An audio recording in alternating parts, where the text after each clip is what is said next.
Hello, I'm Ted Gunderson. I retired from the FBI in 1979 after more than 27 years service. At the time of my retirement, I was a senior special agent in charge of the FBI Los Angeles Division with more than 700 people under my command and a budget of more than $22.5 million. I recently decided to produce my own radio talk show. One of my guests was Gene Chip Tatum, a former CIA 25-year black ops operator.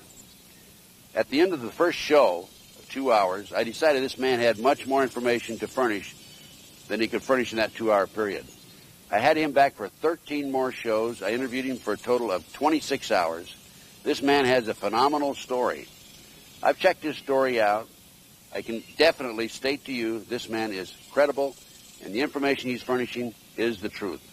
Listen and watch. You will be amazed at what you hear.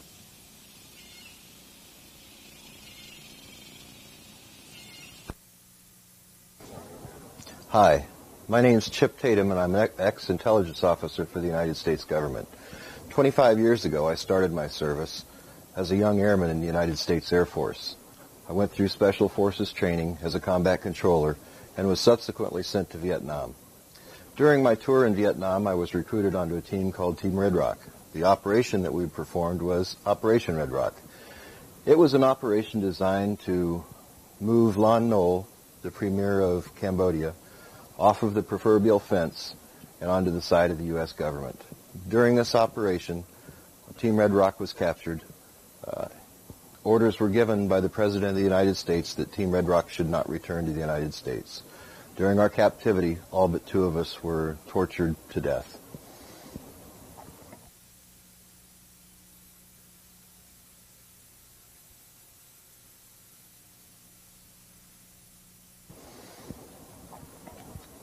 Following Operation Red Rock, I was debriefed by a man out of Saigon. This man came to Clark Air Force Base in the Philippines where I was being held as a patient and debriefed me. During the debriefing, he explained to me what happened while we were in captivity and explained the events leading up to the captivity. He explained to me that when Washington decided to order Operation Red Rock, the President ordered that no one can ever know. With those orders to General Haig and to Dr. Henry Kissinger, the mission was given to Bill Colby, the station chief in Saigon, to prepare the mission and to ensure that the men performing the mission didn't return. At the end of the debriefing with Mr. Colby, he explained to me that I had a choice. I could either stay with the Air Force and go under the operational control of the CIA, or I could go under the direct employment of the CIA. I chose, as a young military man, to stay with what I knew. I enjoyed the Air Force, I enjoyed the camaraderie in the military, and I knew for sure that I wouldn't have to go back to Vietnam as an ex-prisoner of war. Well, I chose that route, and no sooner did I get back to the United States than I was turned around and sent back to the Southeast Asia area again. I moved in and out of Vietnam under the operational control of the CIA, attached to a company called Air America. My job was to jump into the area of downed Air American aircraft and communicate to move them out and extract them from the area. In 1975, my operational control mission sent me to a place called Yugoslavia. I actually based out of Italy, but we crossed the border into Yugoslavia to try to ascertain the condition of Tito and the condition of the country, to try to find out who was going to be replacing Tito in the event of his death. President Tito was very ill. I spent 2 years in that area of operations, and then upon Mr. Colby's advice, I left active service for the United States government. When I left service, I went into a place called Gunnison, Colorado. I started my family. I had a little deli. I was working in the deli one day, and a couple of the boys came in wearing suits and sunglasses.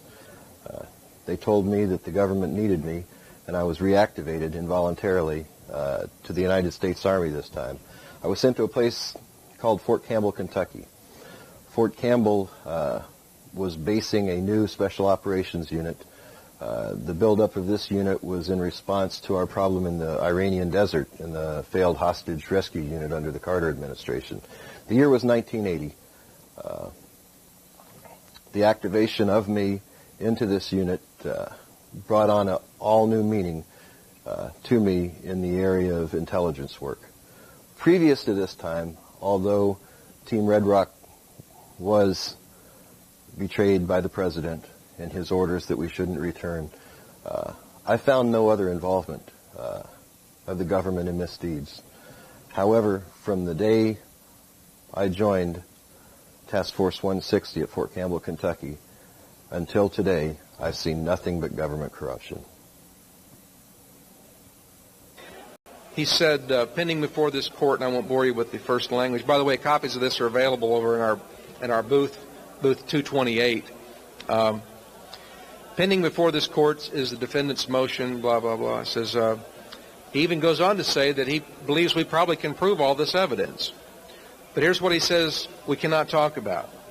Any reference to the plaintiffs, that's me, plaintiffs' participation in programs, operations, or missions sponsored by the FBI or the CIA or any other agency of the United States government, covert or otherwise, as well as any organization sponsored by or aligned with the U.S. government, specifically including but not limited to any programs, operations, or missions conducted in southwest Arkansas regarding the training of Nicaraguan nationals, the funding and support for any functions involved in the Nicaraguan conflict, and any contact or communications with operatives, officials of the above-named agencies or organizations.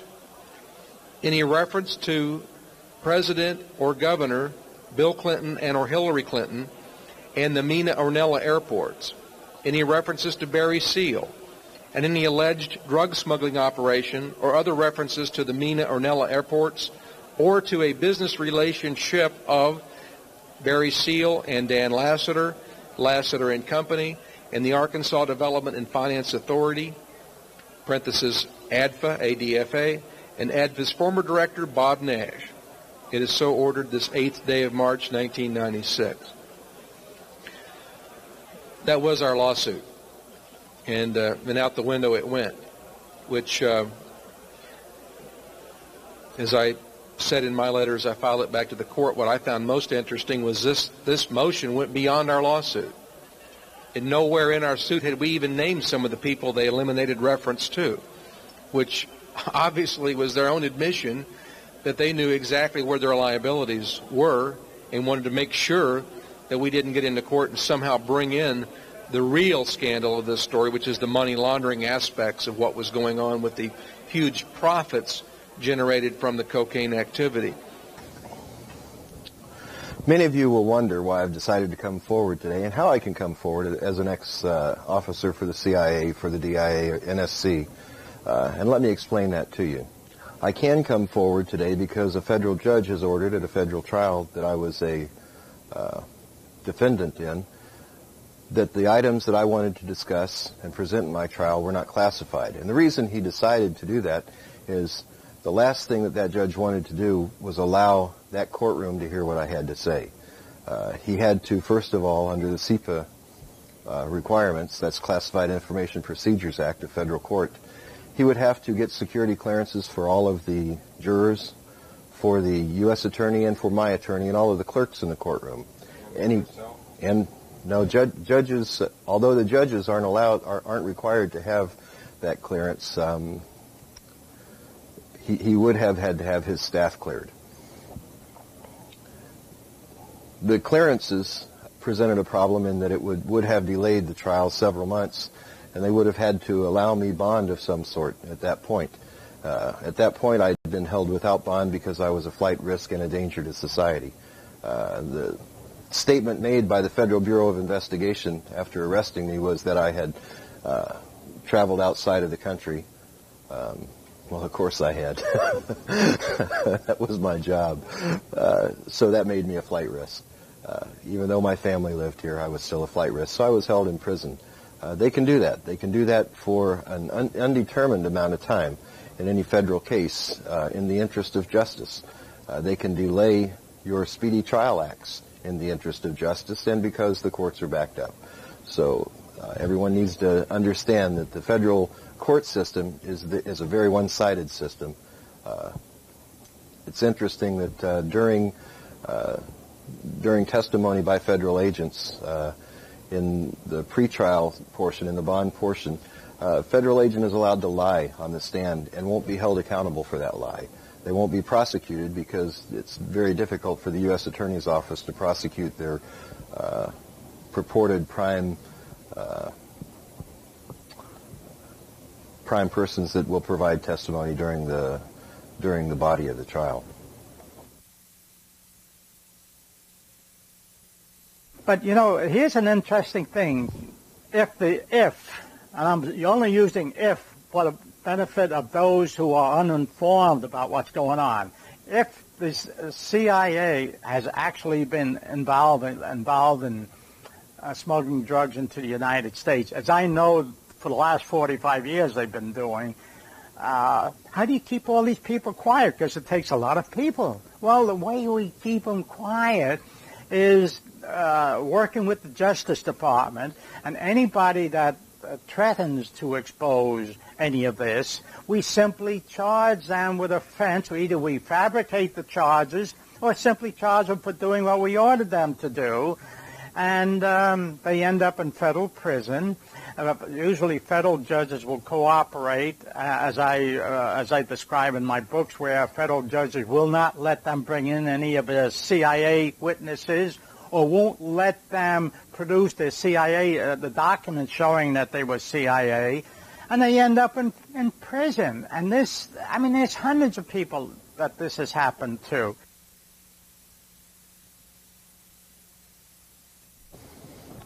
So what I want to do now is I want to talk about an ultra-secret task force, one that was presented to the judge, and the judge said it's not classified, it's not of national security, but it's irrelevant to this, so you can't take the stand in your own defense using any of this. So that allows me to talk to you today without prosecution. Task Force 160 was formed following the debacle in the desert, the problems that we had in trying to rescue the hostages in Iran were compounded by the fact that the wrong aircraft were chosen by our Joint Chiefs of Staff. You have to understand that even in the military, when you get to the level of the Joint Chiefs, it's a very political position, and everyone's jockeying to have their own aircraft or their own personnel involved in something that they feel is a slam-dunk rescue effort. Unfortunately, because of politics, many young American soldiers lost their lives in the desert in Iran. When President Bush came into office, or when President Reagan came into office, it's hard to differentiate between the two in that administration. When President Reagan came into office, he decided he didn't want anything like this to happen to him. He knew that the anti-terrorist threat was there and that something would have to be done. So it was decided that they would prepare a task force of aviation assets. These aviation assets were trained and based out of Fort Campbell, Kentucky. Nicknamed the Night Stalkers because our primary function was to fly night vision goggle flight. Night vision goggles or night vision equipment that are hooked to the aviation flight helmets. We fly in the cover of darkness. The goggles are great, except they have no depth perception, and the stress factor flying under goggles is 4 to 5 times that of normal flight, even normal night flight. We would routinely fly cross-country across the United States. We had the availability in later years of air-to-air refueling. We had the availability of bladders, tactical bladders on board to extend our flight day and our flight range. So we would routinely fly cross-country. Some of the bases that we stopped at, because we were a very top-secret organization as Task Force 160 at the time, and Task Force 160, you know, today is the black helicopters flying around the country. Because of the missions that we flew, it was difficult for us to land in the normal military environment. There are bases set up across the United States with minimum skeleton crews to support were able to support us for what we call RONs, rest overnights, as we ended our crew day. These bases are high security bases. One of them in particular in the desert in Nevada that I noticed was set up to handle over 2,000 people. It was a high security imprisonment containment area. I know that flying from base to base in the United States, many of the Army bases have received orders to set up containment areas for some type of prisoners, for some type of activity. What that is, I don't know, but I can tell you that they're being built and they exist. And they're being built under existing Department of Defense monies. I have a copy of a letter here that ordered the Army, and I'll give some of you, their leaders, a copy, and you can make copies. I've passed out tens of thousands of these across America. But the heading is, and the seal up there and all, is the Department of the Army, Headquarters, United States Army, Training and Doctrine Command. Now, I'm not supposed to have this letter, but it's not illegal for me to have it because it's not classified. I've added 5 lines at the bottom about the concentration camp because that's what it really is. There were about 43 of these detention centers, as they were called. And you know, some 6 months ago, they started stocking food in warehouses for the people they were going to put in them. But in the last few months, they've increased to over 130. And many of them are on military active installations and on what was former some of the 96 closed military installations that were supposed to be returned to the citizens as real estate and so forth. Now, they've already stockpiled food for the people they're going to put in there. And then this letter says, the subject of it, and the date of it's July 1994, and they're supposed to come up with the guidance on how to set up these camps not later than 2 months later, the 29th of August, 1994. So we have to hold the Commander-in-Chief, who's now in office, responsible for this, because no 4-star general at that headquarters would issue a letter like this unless he'd been ordered to. Do you understand that? He'd be, subject court-martial. The high security bases are closed bases. Some bases aren't. Some bases have highways that you can drive right through. However, when you look at this area, you'll just think, hey, look at the barbed wire around that place. I wonder what's in there. Well, not much is in there right now, but something will be in there. And it will be people. It won't be equipment. They're not designed to hold a lot of equipment. They're designed to hold a lot of people. They're not warehouse areas.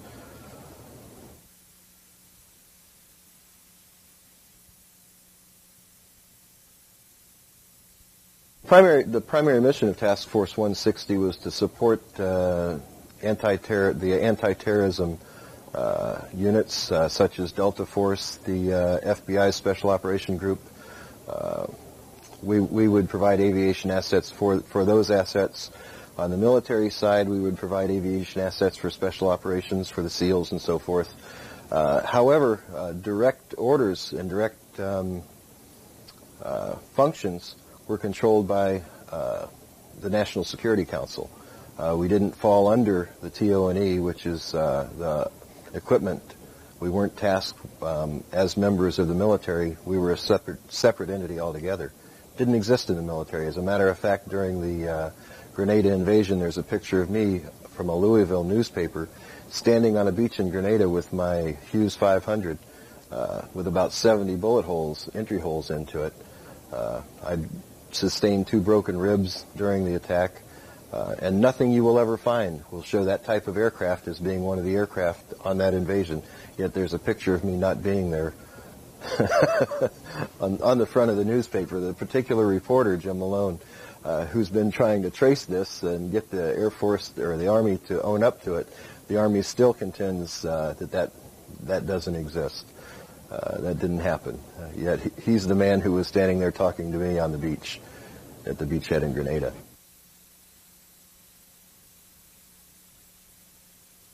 Currently, I'll talk in current events on the 160th. Currently, they have Black Hawks and attack aircraft, 2 separate types of attack aircraft, and they have large cargo aircraft. The attack aircraft are the MD instead of Hughes. McDonnell Douglas bought out the Hughes Corporation. They're called the MD Defenders, which is a Hughes 500 beefed up. It's a utility model and it's an attack model, 2 separate models, each very dangerous in their own rights. The Black Hawks are utility aircraft, but they can carry armament and have long-range capabilities. And we have the Chinook aircraft, the Super Chinooks we call them, which are large troop and equipment carriers. All of them are very, very dark in color, and the matching paint identifies who they are. Very, very dark in color. However, a very, very blackish green would probably look black to the naked eye until you got right up next to it, and you would have to feel the tail of the aircraft to feel what name is on there as the United States Army. It is U.S. Army. However, in earlier years, the assets were controlled, like I said, by the National Security Council. Our particular unit in the Little Birds, many of us were officers from the Central Intelligence Agency or agents from the Central Intelligence Agency. Let me explain to you the difference. An agent is a contract person. An officer is a card-carrying person from the agency. And you were? I was an officer and an agent. On separate occasions, whatever the need was, I would be sheep-dipped out into a different entity to work as a contract agent. As a matter of record, I was, yes. At our SEPA briefing, that wasn't, the government didn't contest that because they know it's a matter of record. Who I am and what I am now is a matter of public record. What I have to say may be highly contested and should be highly contested about those in power, because what I have to say about them is not a compliment. I believe I was paid for 22 years to work for the American people. I believe that you have the right, as Americans in this country, as taxpayers, to know what happened. What you do with this information is completely up to you. How you deal with it is completely up to you. Whether you believe me is completely up to you. But I will tell you this: what you do with it will have an effect on you the rest of your life. If you choose to ignore what I have to say, in time to come, you'll see that probably you should not have completely ignored what I had to say. And that's just my own opinion. But it's an opinion of an intelligence officer who's been out there, who's been battling in the field for the right for you to call me a liar. I think this is a wonderful country when it's a country that you have the right to your own opinion. There aren't many countries out there where you can have the right to your own opinion. And I think that we need to continue to protect our rights to have that opinion. Well, with the conspiracy laws, all you have to do is say something wrong to another person, and you've lost that right. You're then a felon. I'm a felon. I left federal prison April 4th of this year. And what I'd like to do now is tell you what happened to me, how it happened to me, so that maybe you can learn from it and avoid some of the pitfalls.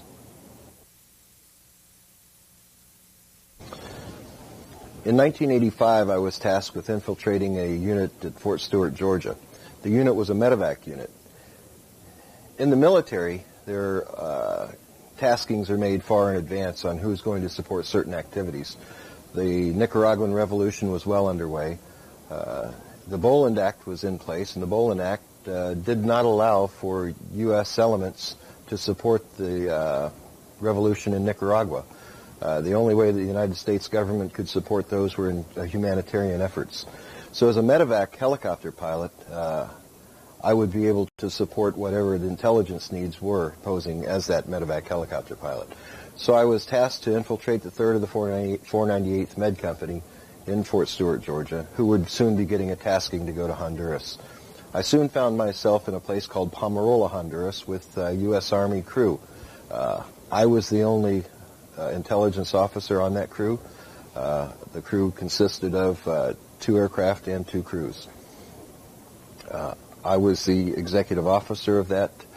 We had a ranking military officer with us who was actually the officer in charge of the contingency.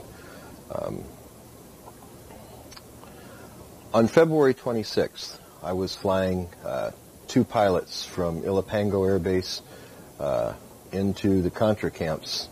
One of them in particular was El Paraiso. They were to arrange arms drops being done by a third entity, a company called Corporate Air Services. This Corporate Air Services employed several pilots from the old days who were somehow attached to ex-intelligence agencies.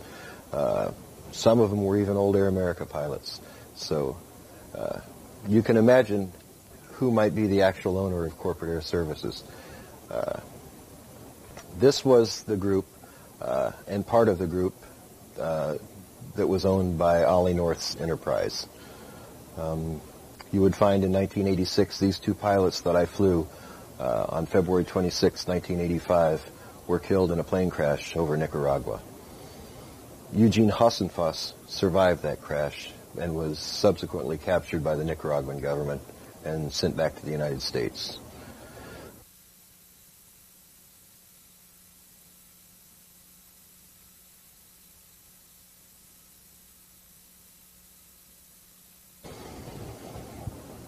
On that day, on February 26, 1985, after picking up Mr. Cooper and Mr. Sawyer, the pilots, from their meeting in El Paraiso, they came out of the meeting and they had a cooler marked vaccine. The cooler was a large cooler, probably about a 96 or 100 quart size, if you understand the sizes of coolers, very large, commercial grade. It was sealed and it was marked vaccine. We put it on board the aircraft. We flew all of them to La Mesa, Honduras. The two pilots were scheduled to catch a flight back to El Salvador. The cooler was destined for Panama to a Dr. Harari. I was given instructions to pass it on to a U.S. Air Force C-130 that was landing there sometime within the next few hours. When we unloaded the cooler from the aircraft, the seal broke on it.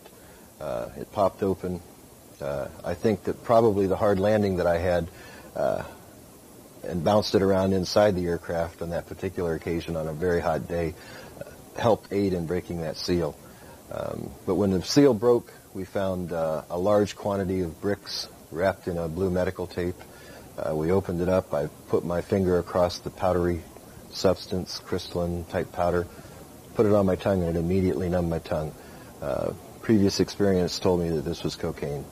And estimating the amount of cocaine inside that cooler, it was over 100 kilos of cocaine.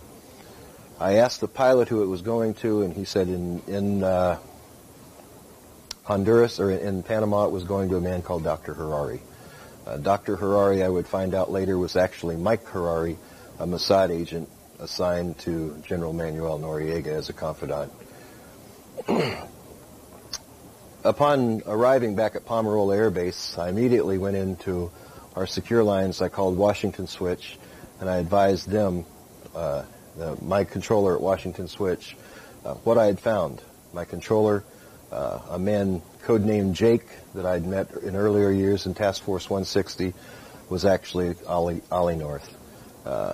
Mr. North told me that it was evidence that the Sandinistas were dealing in cocaine. The Contras had confiscated it during a battle from the Sandinista government, and it was destined for world courts, for the warehouses, and to be used as evidence in world courts against the Sandinista government. During my time in Honduras, probably 8 tons of medical supplies in a light powder and a crystalline, 2 different substances, were flown by my medical aircraft.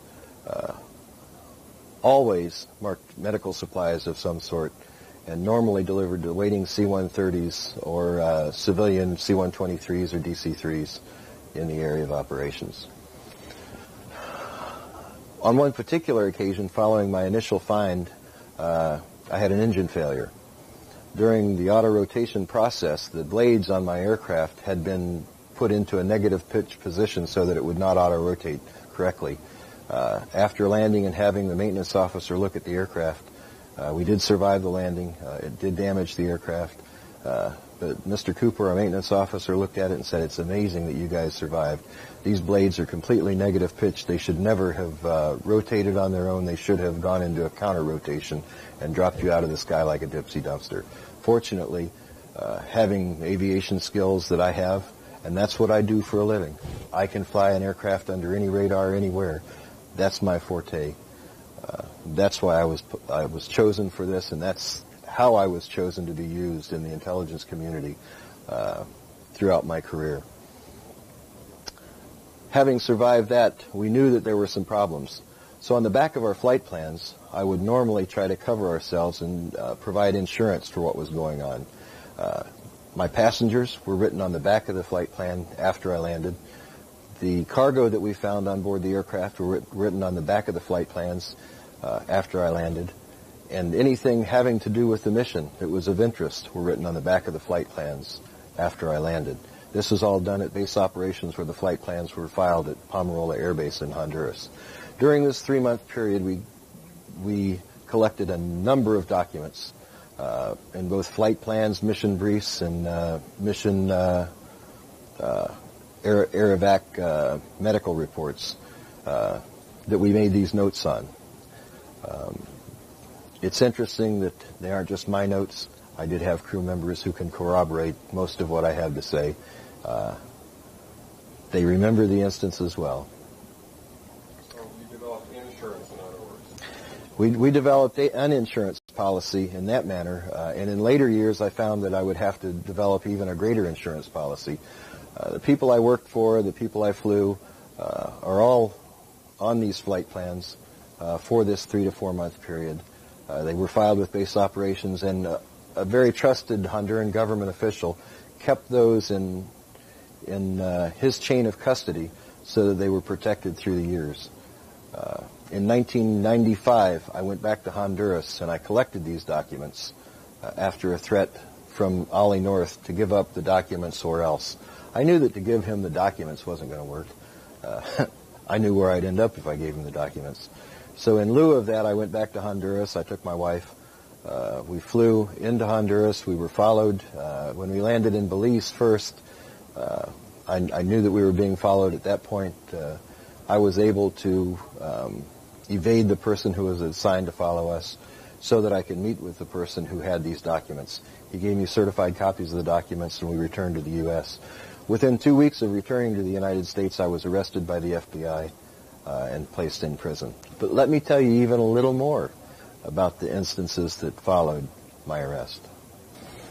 In 1995, I was arrested by the FBI within 2 weeks of returning to the United States from Honduras.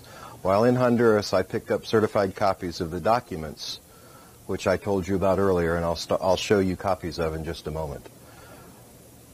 While I was being held in a federal facility, federal officers came into me and told me, "Give up the documents, Tatum. Give them up or else you'll be charged with treason. And if you don't go to prison for the rest of your life, you may even be executed." In lieu of giving those documents up, I decided to do something else. I published those documents, and I sent a copy to the White House. This is a Department of Defense International Flight Plan filed by myself and my co-pilot. The names in this section: Robert Brantner. Our crew chief was a Mr. Rodriguez, and our medic was Gary Watkins. This flight plan was filed with base operations on February 26, 1985. The aircraft call sign was Dustoff 713. The actual number of the aircraft is also indicated on the flight plan. It shows that we flew a military mission in aircraft 7015713. We refueled at La Mesa. It shows that the people we flew as passengers were sent from Wally World, which was the intelligence compound at Pomarola Air Base. The names of the passengers were Cooper and Sawyer. Now, if you'll recall from a few moments ago, I told you about the cargo we flew. On the opposite side of this flight plan, we have the cargoes. As you can see, we were destined to transport vaccine to La Mesa. There was no one there to pick up the vaccine for 1 hour and 45 minutes. The note placed on it by me states that the vaccine popped open on landing while powdery substance, or a white powdery substance, advised Rodriguez via Lima Lima suspected cocaine. Container was large white cooler similar to the ones I delivered to Arkansas in 1984.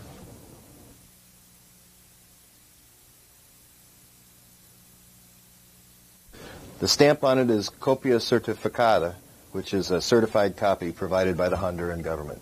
This particular government official has the originals in hand and is willing to produce the originals to any world court that is willing to prosecute those who are trafficking in cocaine in their country.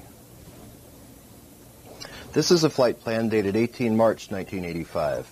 We flew aircraft 429, which was actually 4016429. I was the pilot. My co-pilot was Scott Williams, who many of you may recognize as a CIA asset. My crew chief was Bill McDonald, and again, my crew chief was E4 Rodriguez. This particular flight, we flew into several villages and then into San Lorenzo, Honduras. The personnel on board the aircraft were two, Mr. North, who you know as Oliver North, and another passenger. The particular mission that we flew on this day required us to go into an area that was heavily shelled during the night. It was a Contra village. At the Contra village, we picked up a patient who had trauma to the leg, massive rib fracture, and the second patient had upper chest wounds. As the medic was treating the chest wound, he needed my help. I went over and helped him. Mr. North, who had arrived late at the aircraft that morning, making us 45 minutes for our takeoff, came over, exasperated that we were taking such a large amount of time working on these Honduran nationals, or on these, I should say, Contras. But they were Hondurans, they weren't Nicaraguans, so that you know. Mr. North had decided that we were taking too much time. He came over and told us to get the aircraft up and going. However, when he got to us, he looked at the chest wound. The chest wound was a gaping chest wound. The heart was exposed and it was beating. Mr. North fainted. It compounded the medic's duties in having to tend to old blood and guts Oliver North. He made the notes on this, his medical evaluation. Additional medics' comments are on the reverse of this particular flight plan. Can you give us a clue what that's saying there on the comments? Sure. The comments say approximate ground time 15 minutes. This was in delivering, in San Lorenzo, delivering the patients. 15 minutes is a large amount of time when you have chest wounds and so forth to offload to ambulances to take to the primary care facility, to the tactical facility that was set up. And the medic was complaining here because it took so much time to get the people offloaded and into trauma care. What we got here?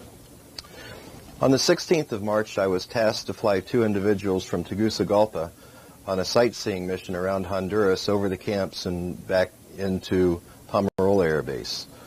We were flying an aircraft 228, which is actually aircraft tail number, I don't see it right offhand in here. At any rate, it was Dustoff 228. Mr. Hibbard was a pilot. I was his co-pilot on this particular mission. Our passengers were R. Young of the Arkansas National Guard and an M. Harari, who represented interests of Panama and was referred to as Ambassador Harari. M. Harari was actually Mike Harari, a Mossad agent.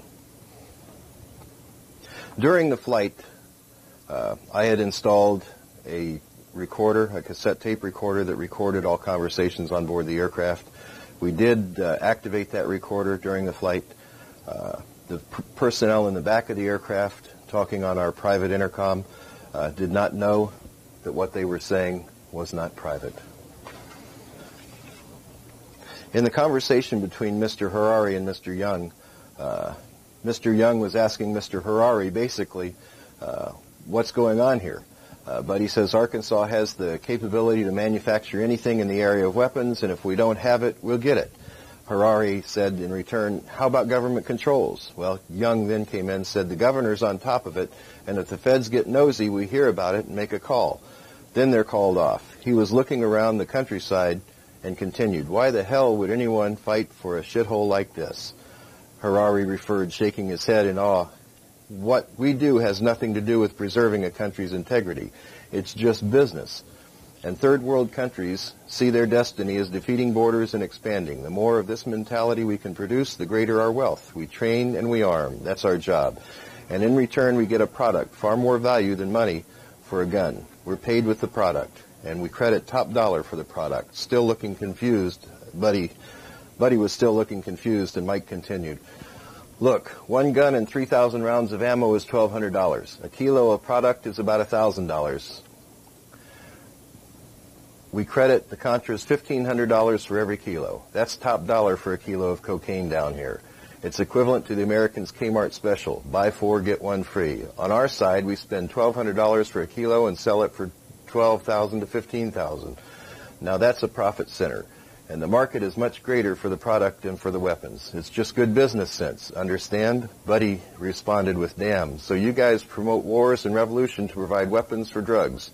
We provide the non-numbered parts to change out, and we all win. Damn, that's good. Harari, the Mossad agent, said in return, it's good when it works, but someone, how do you say, has his hand in the gopher?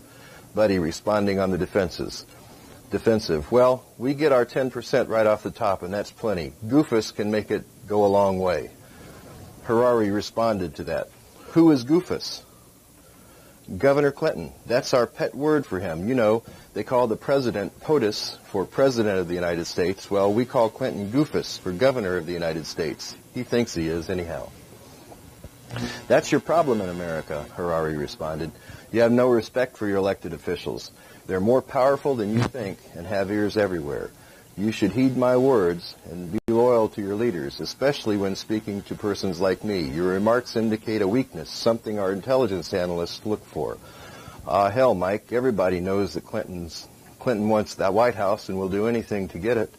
That's why I'm here instead of someone else. We know about the cocaine. Hell, I've picked it up before with Lassiter when he was worried about going on to Little Rock Air Base to get it. A new line of conversation ensued, and in this line of conversation, Young said this, answering Harari's question about what's going on in Arkansas. Clinton thinks he's in charge, but he'll only go as far as Casey allows. Me and my staff, we keep the lid on things. You know, complaints about night flying Arkansas people are private folks. They don't like a lot of commotion, and Mena just isn't the right place for the operation.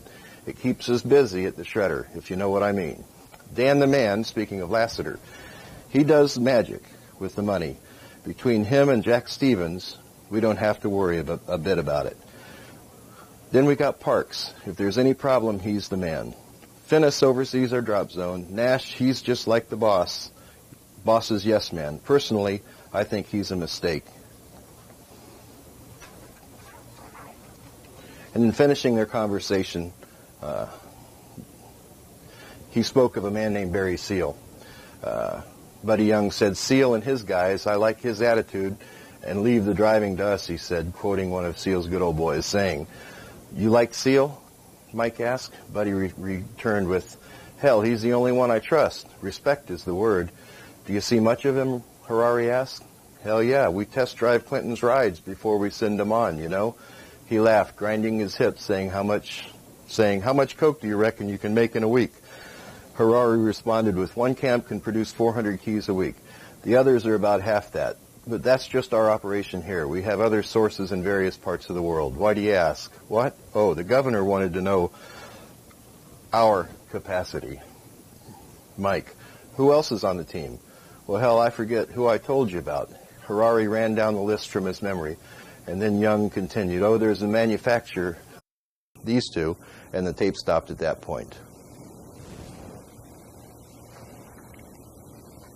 That's a taped conversation between Mike Harari and Buddy Young. Buddy Young was the security chief for Governor Clinton of Arkansas. What are we looking at? This is a Department of Defense International Flight Plan filed on the 30th of March 1985 with operations at Pomerola Air Base. The flight was actually a day flight into La Mesa and then on into Tela, Honduras. We were delivering some people in for an overnight stay. That night, I was tasked by Wally World, the intelligence arm of Pomerola Air Base, to pick up several passengers. These are the notes from those passengers that I picked up and flew that night under night vision goggle flight. I flew a man named North, a man named Rodriguez, a man named Dr. Gus, who was actual General Alvarez, and a man named Aminir, who was the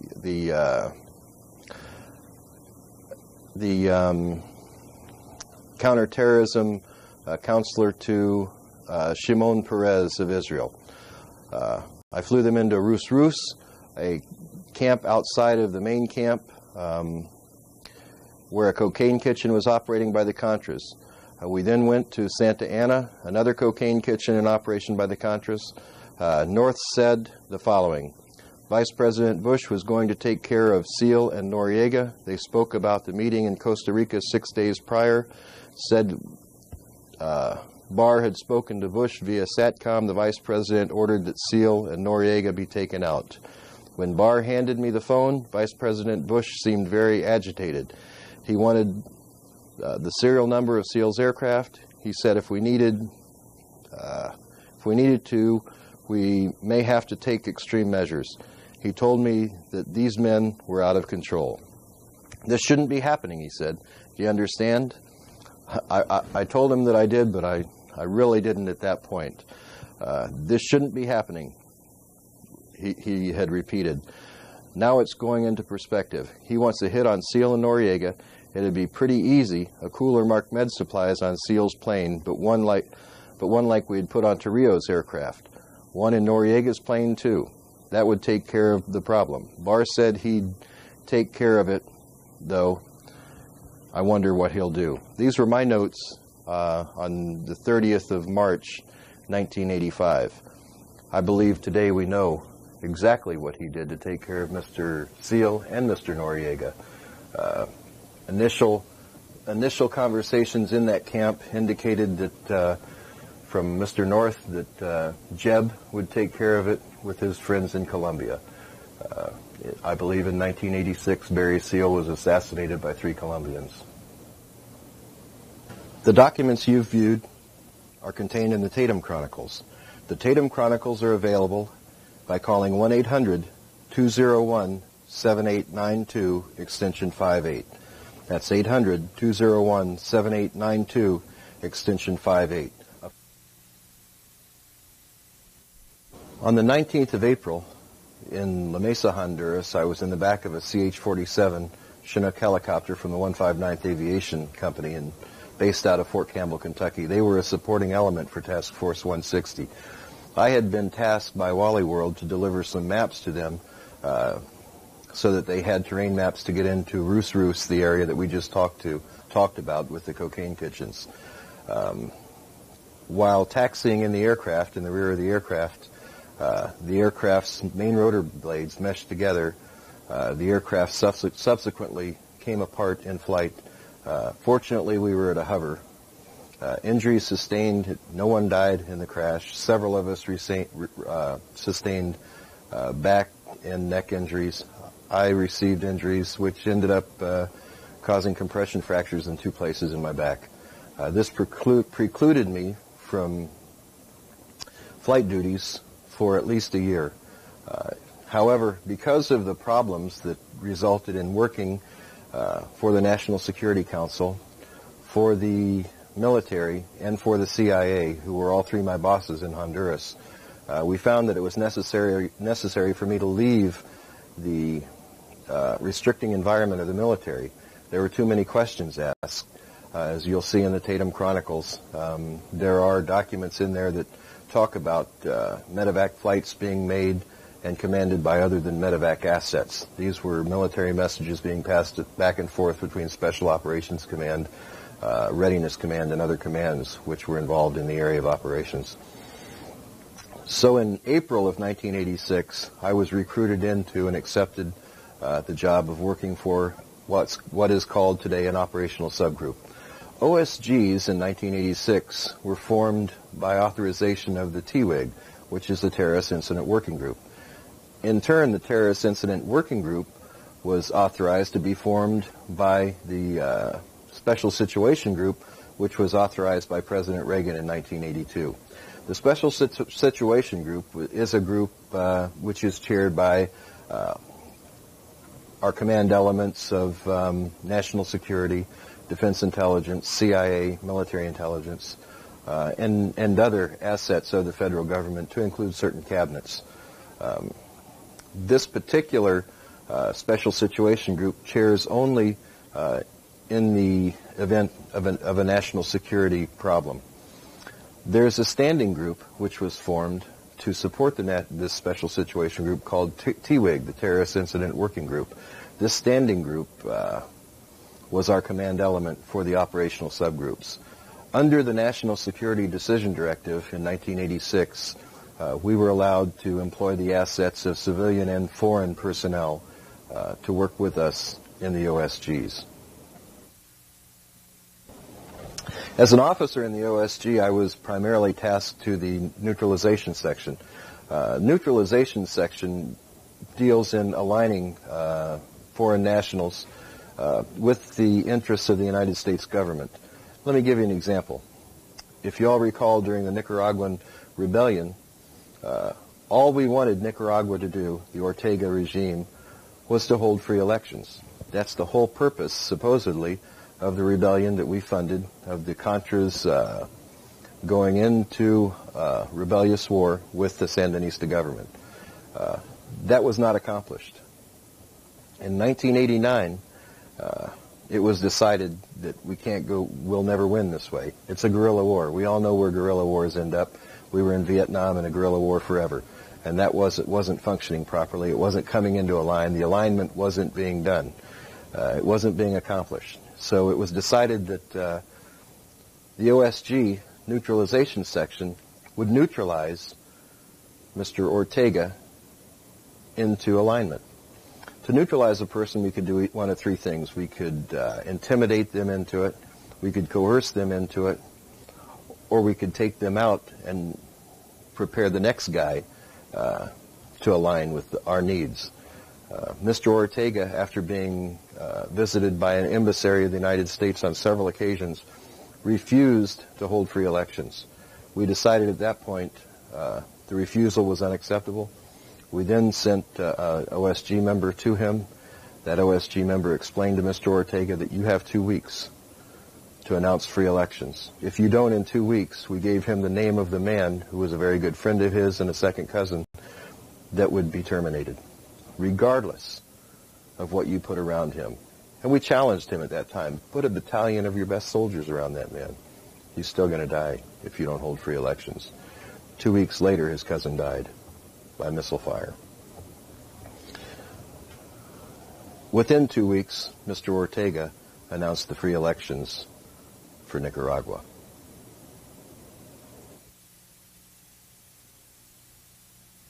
The neutralization. As I say, neutralization in that particular instance took form of a termination, which was actually a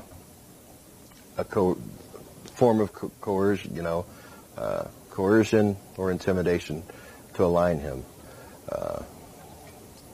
That's happened around the world. In that particular instance, I have to say that I believe that was in the interest of the United States. And let me tell you why. When we put defense satellites into orbit, the telemetry for many of our satellites didn't come out where we wanted them to come out. It came out in a little Central American country. We have a place called a tactical site in Honduras, which needed to be protected at the time because the telemetry of these defense satellites and intelligence satellites all came together there. We needed to protect the borders, and having instability there with all of this data and information flowing right into that area was imperative to national security.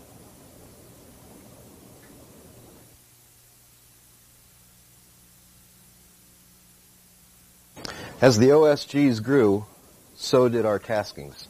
Not only did they grow, but they changed. instead of working directly for the United States and in the interest of the United States, we found that the operational subgroups were used on an international basis to provide alignment for other countries, allies. We found that the primary countries that we were supporting were the G7 group of companies that all of you are aware of. And today it's the G7 plus one. I think we've included Russia in that just recently. Any ranking official of these G7 countries could ask for tasking from us. We would recognize that tasking, we would evaluate the tasking, and we would provide support for that tasking, if not direct, indirect support for that tasking. However, any neutralizations that were performed through our section had to be performed by order of a U.S. official. That usually required, if it included intimidation or coercion,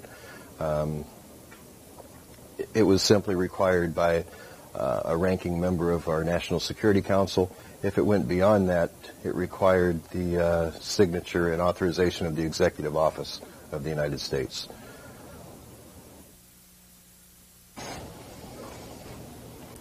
This is an example of a document which required the termination of a target for the OSGs. It was signed in 1991 by then President George Bush. I'll read this to you so that you understand what it says.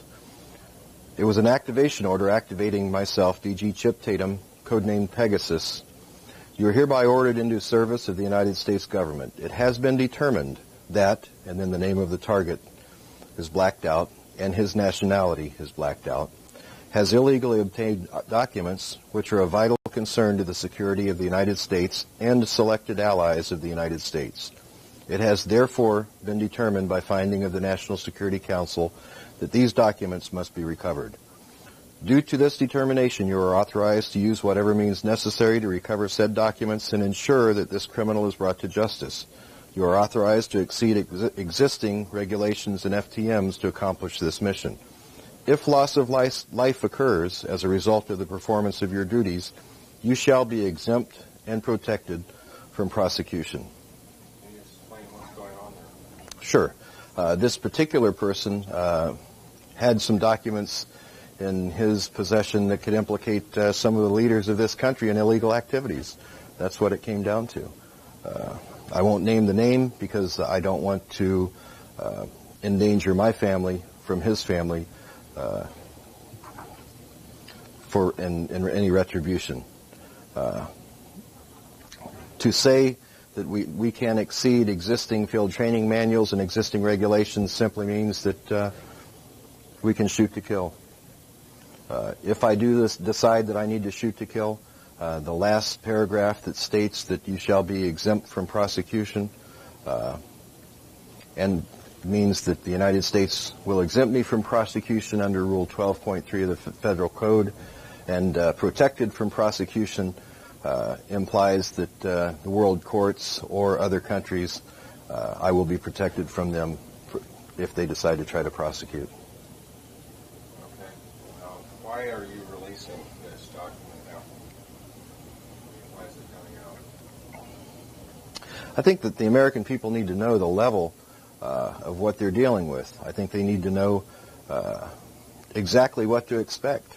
This termination order, because it involved a foreign national, I accepted. If it were for an American national, I would not accept. But there are those in the OSGs that would accept that, and let me explain to you why. OSG members aren't necessarily United States government personnel. We had intelligence officers from Danish intelligence, Turkish intelligence, the Mossad, British intelligence, and other countries. For $25,000 to $50,000 per mission, you can bet that they'll terminate or they'll neutralize whoever they're ordered to do. So as you've just seen in the document that you've just viewed, the OSGs were tasked with neutralizations around the world. Who we neutralized became more and more bizarre as time went on. And I think it's important for you to understand a modus operandi, an MO, that I started noticing with Mr. Bush. When he ran for president in 1988, we received an order to neutralize, now this doesn't mean to assassinate, but to neutralize one person who was gaining favor in the voters' eyes. That man is Gary Hart. Because it was an American citizen, I refused to do it. However, there were others who did not refuse to do that. And now, as a matter of history, we all know what happened to Mr. Gary Hart. He was effectively neutralized by the OSG providing a woman and taping that rendezvous. It was then given to the media and pushed in the media. Had that happened today, the morality of America has changed to the point that I don't think anything would be done about it. But then it was still a vital issue to America. That's my opinion. You may not agree with that, but it's an opinion that's bolstered by an election that just happened.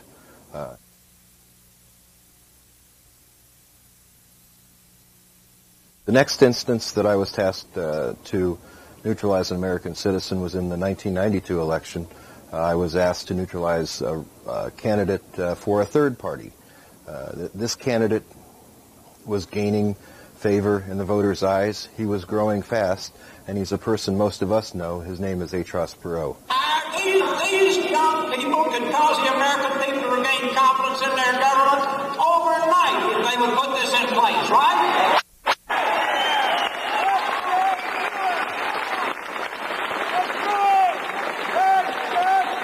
Everybody wants our movement to go away, right?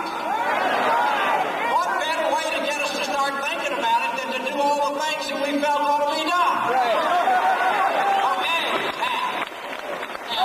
God bless you both, and I'm dead serious. I'm going to give you a number where you can reach me 24 hours a day, and if anybody starts to pull your chain, you tell them they better be in a deep bunker when we get there.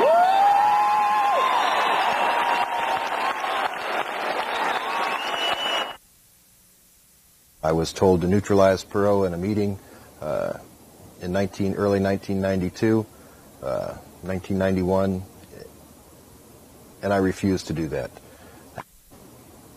I told them at that time that I would not, and I'm tired of it, and I gave them a copy of a tape of documents that we had made through the years. When I say we, it's myself and several other intelligence officers.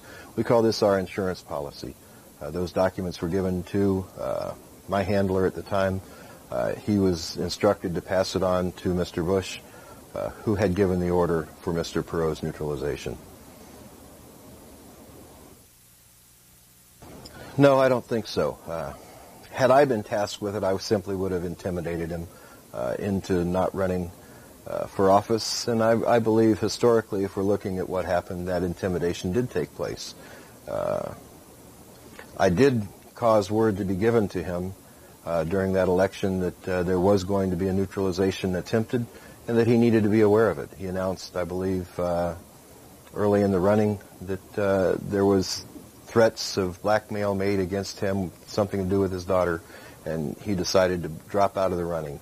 But then in, I believe, August or September of the election year, he jumped back into the running. I had told a good friend who was working out of Tampa, Florida, for the government, and it is my information from him that it was at Saddlebrook Resort in Tampa, Florida, that Mr. Perot was told of the neutralization order. And this information came from you? This information did come from me to this federal officer.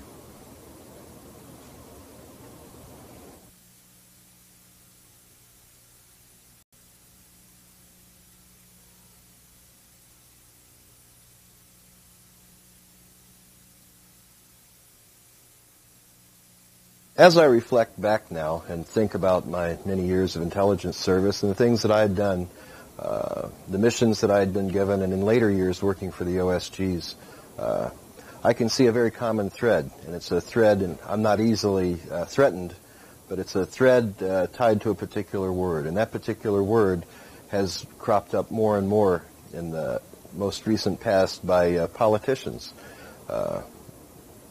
There was a politician, a senator, that was interviewing the new director of the CIA, George Tenet, and she asked him a specific question, and that was just early this year. She asked Mr. Tenet, Are you prepared to usher in the new millennium? And are you prepared to build your Central Intelligence Agency to see to the New World Order? That was a damning statement, because I'd heard that statement in other instances. I heard that statement from statements and words pertaining to the New World Order from my handlers, from George Bush, from Bill Colby, and from Mr. Casey.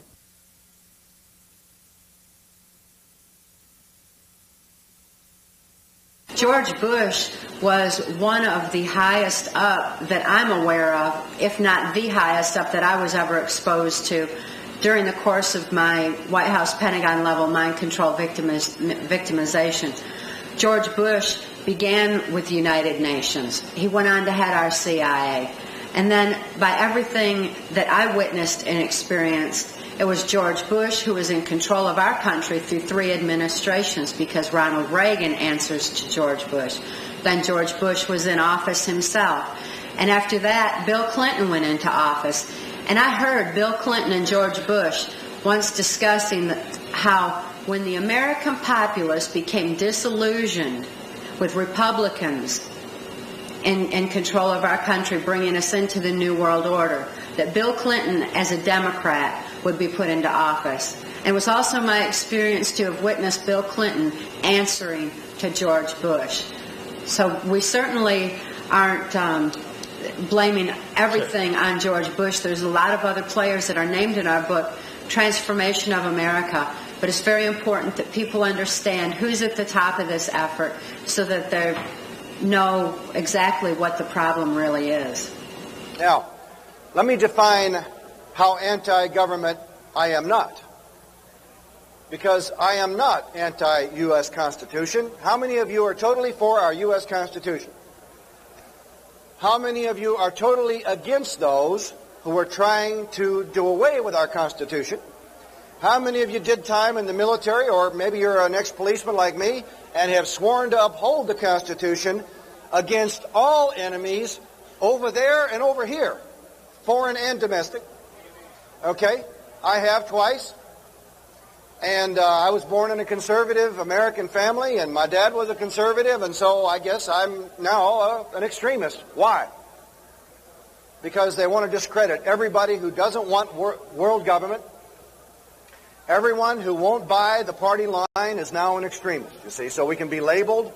And most of the people who don't know what is going on will buy the lie and turn against those who really know what's going on and who can educate others and help them stop it, perhaps. Now, I can see that everything we were doing from 1986 in the OSGs until I left in 1982, 1992, were designed to align countries into a one-world government.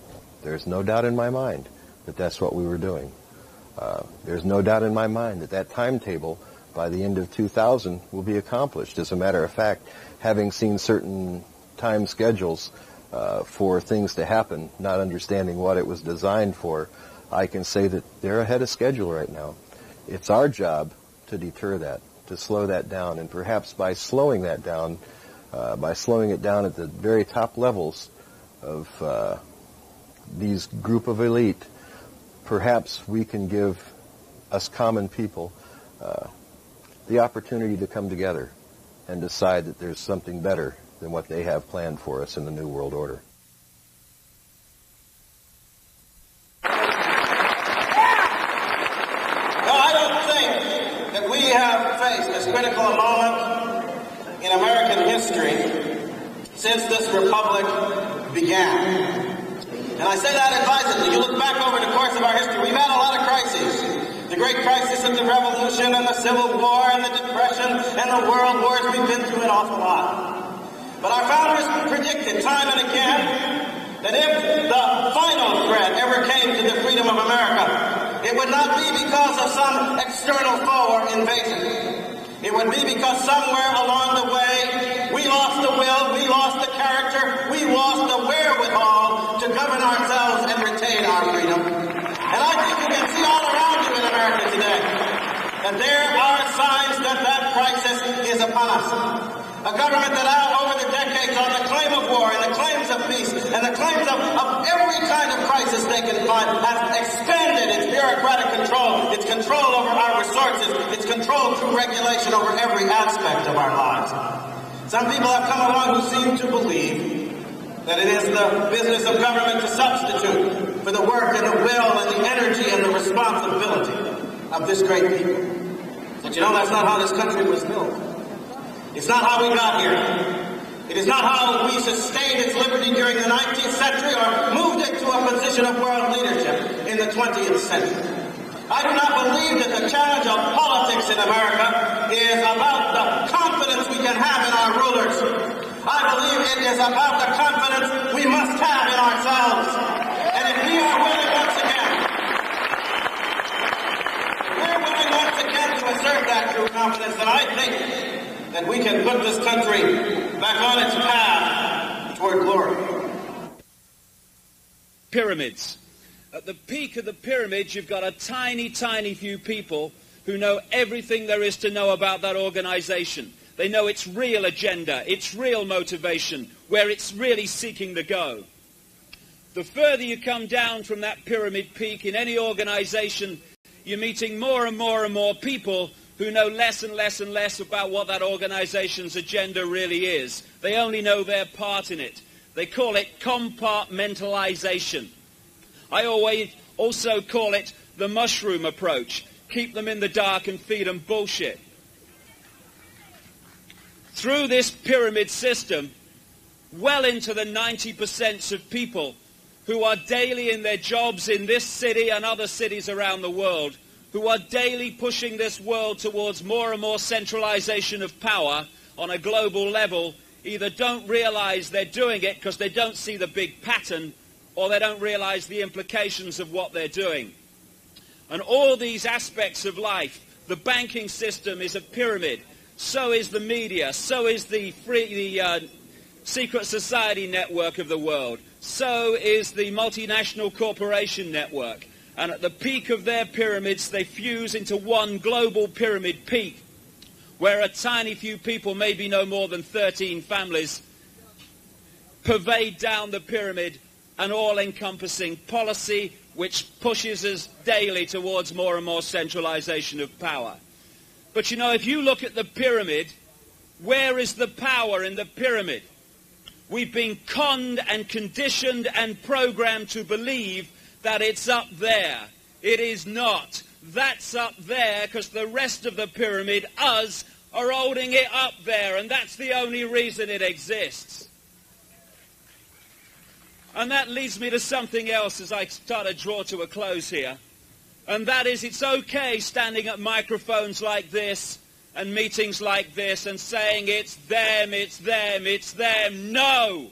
It's only possible, this manipulation, because human race of the world, it is us that allow it to happen. I think to perform effectively as a new world order, you have to have a commonality of countries. You can't have the separation of countries, the distinct separation that we have now. You know, you look at Ireland, who is a fairly poor country.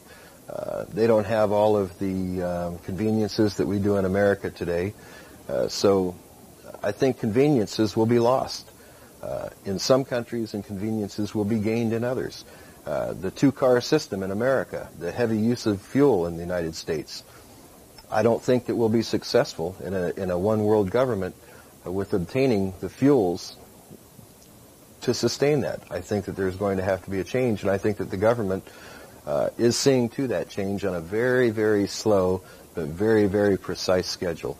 I think that the way that they will do this is they will slowly, very slowly, but very precisely enact little pieces of legislation, sometimes on an international basis under environmental laws, sometimes under state legislation, sometimes under federal legislation. But I think you'll see these little tags that are put on legislation will affect us for the rest of our lives. So, ladies and gentlemen, let me make a long story short.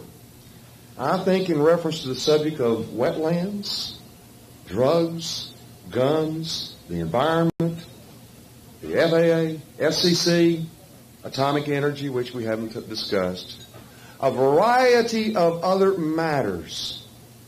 Uncle Sam, being an international power and having the authority to ratify and adopt treaties, has done so regarding these various subject matters.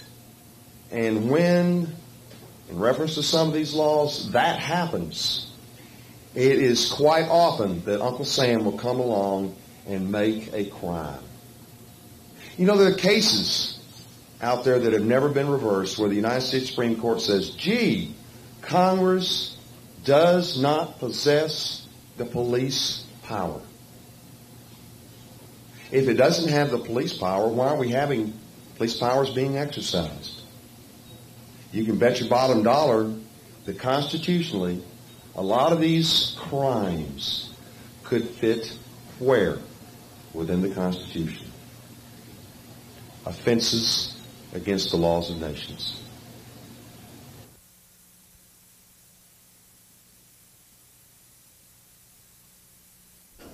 Well, in working for the people I work for, I only see two classes. I see the leaders who are the elite, and I say the leaders who are the elite because of the people that we work for. We work for the Rothschilds, the Roosevelts, the superpowers in money around the world. There was never any question of finances on anything that we did. If I needed $250,000 for a mission, I had a signature line of credit. I walked into a bank in New York, I signed my signature, pulled out $250,000 cash, walked away, and that money was replaced the following week. It was that easy for me. So in answer, I hope that I've answered that in saying there's two groups. There's the citizens and there's the elite. And that's all there are. Those around the world that think that there's going to be an upper class or that there's going to be comfort like there was, there won't be. Myself, I see even maybe a third class, but that third class won't be considered citizenry on the New World Order. It'll be considered enemies of the New World Order who are possibly living in state of an underground.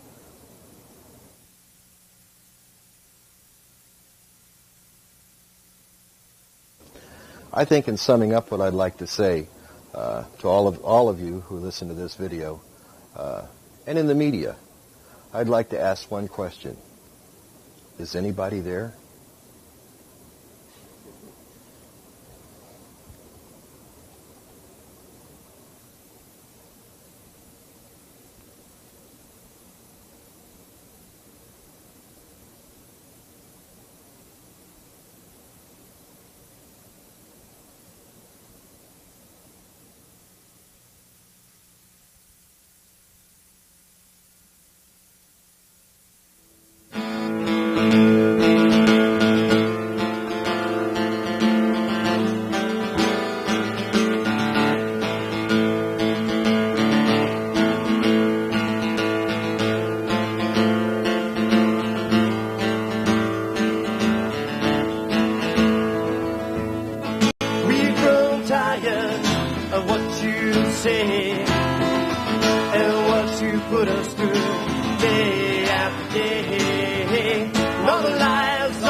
Come true, we tear it down and start again. Till my dreams would come true.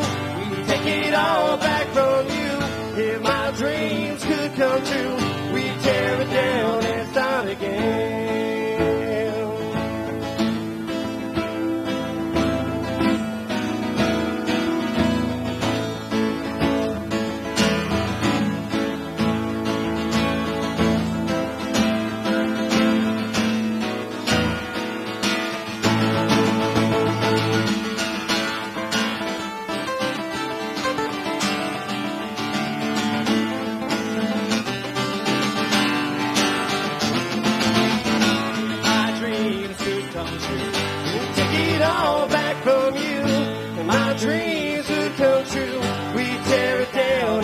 Again, and my dreams would come true. We'd take it all back from you, and my dreams would come true. We'd tear it down and start again. My dreams could come true. There'll be taking it all back from you. My dreams could come true. You will be so lonely when you die. My dreams could come true. You carry it all back, bending now. My dreams could come true. You will be so lonely. Thank you. Bless America. He would have had to have his staff cleared.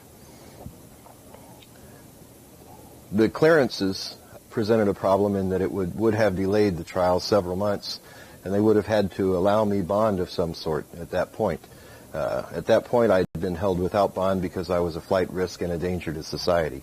The statement made by the Federal Bureau of Investigation after arresting me was that I had traveled outside of the country.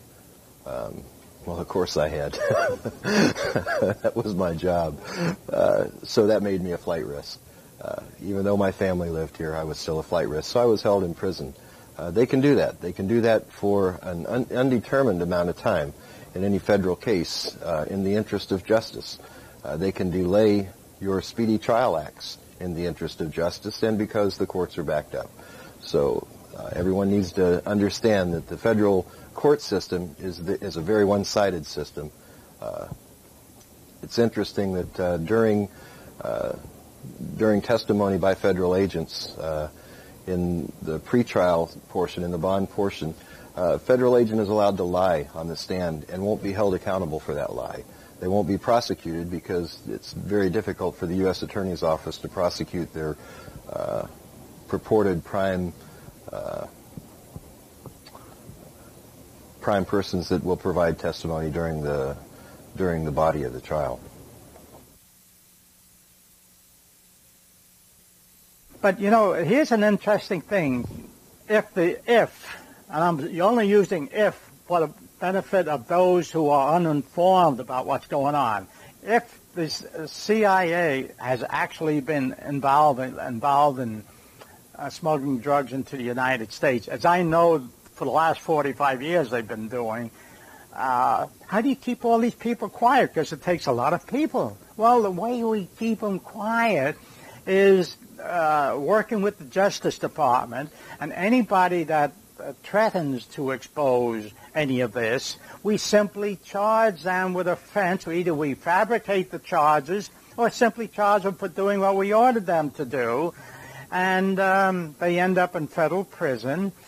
Usually federal judges will cooperate, as I describe in my books, where federal judges will not let them bring in any of the CIA witnesses or service as a young airman in the United States Air Force.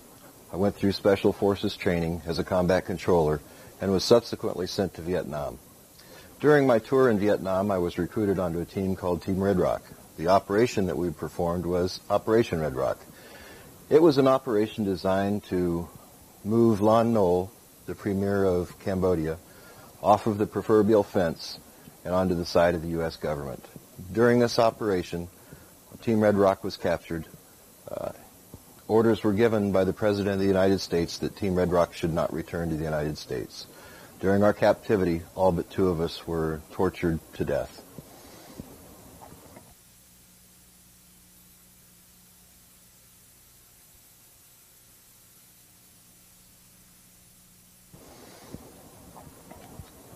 Following Operation Red Rock, I was debriefed by a man out of Saigon. This man came to Clark Air Force Base in the Philippines where I was being held as a patient and debriefed me. During the debriefing, he explained to me what happened while we were in captivity and explained the events leading up to the captivity. He explained to me that when Washington decided to order Operation Red Rock, the President ordered that no one can ever know. With those orders to General Haig and to Dr. Henry Kissinger, the mission was given to Bill Colby, the station chief in Saigon, to prepare the mission and to ensure that the men performing the mission didn't return. At the end of the debriefing with Mr. Colby, he explained to me that I had a choice. I could either stay with the Air Force and go under the operational control of the CIA, or I could go under the direct employment of the CIA. I chose, as a young military man, to stay with what I knew. I enjoyed the Air Force, I enjoyed the camaraderie in the military, and I knew for sure that I wouldn't have to go back to Vietnam as an ex-prisoner of war. Well, I chose that route, and no sooner did I get back to the United States than I was turned around and sent back to the Southeast Asia area again. I moved in and out of Vietnam under the operational control of the CIA, attached to a company called Air America. My job was to jump into the area of downed Air American aircraft and communicate to move them out and extract. With the U.S. government, specifically including but not limited to any programs, operations, or missions conducted in southwest Arkansas regarding the training of Nicaraguan nationals, the funding and support for any functions involved in the Nicaraguan conflict, and any contact or communications with operatives, officials of the above-named agencies or organizations. Any reference to President or Governor Bill Clinton and or Hillary Clinton and the Mina Ornella airports. Any references to Barry Seal, and any alleged drug smuggling operation or other references to the Mina Ornella airports or to a business relationship of Barry Seal and Dan Lassiter, Lassiter and Company, and the Arkansas Development and Finance Authority, parenthesis ADFA, ADFA, and ADFA's former director, Bob Nash. It is so ordered this 8th day of March, 1996. That was our lawsuit. And out the window it went, which, as I said in my letter as I filed it back to the court, what I found most interesting was this motion went beyond our lawsuit. And nowhere in our suit had we even named some of the people they eliminated reference to, which obviously was their own admission that they knew exactly where their liabilities were and wanted to make sure that we didn't get into court and somehow bring in the real scandal of this story, which is the money laundering aspects of what was going on with the huge profits generated from the cocaine activity. Many of you will wonder why I've decided to come forward today and how I can come forward as an ex-officer for the CIA, for the DIA, or NSC. And let me explain that to you. I can come forward today because a federal judge has ordered at a federal trial that I was a defendant in, that the items that I wanted to discuss and present in my trial were not classified. And the reason he decided to do that is the last thing that judge wanted to do was allow that courtroom to hear what I had to say. He had to, first of all, under the CIPA requirements, that's Classified Information Procedures Act of federal court, he would have to get security clearances for all of the jurors, for the U.S. attorney, and for my attorney, and all of the clerks in the courtroom. No, judges, although the judges aren't required to have that clearance.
Hello, I'm Ted Gunderson.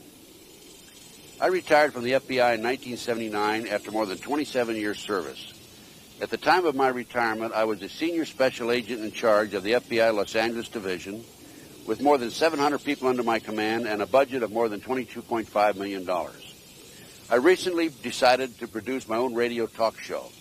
One of my guests was Gene Chip Tatum, a former CIA 25-year black ops operator. At the end of the first show, 2 hours, I decided this man had much more information to furnish than he could furnish in that 2-hour period. I had him back for 13 more shows. I interviewed him for a total of 26 hours. This man has a phenomenal story. I've checked his story out. I can definitely state to you this man is credible, and the information he's furnishing is the truth. Listen and watch. You will be amazed at what you hear.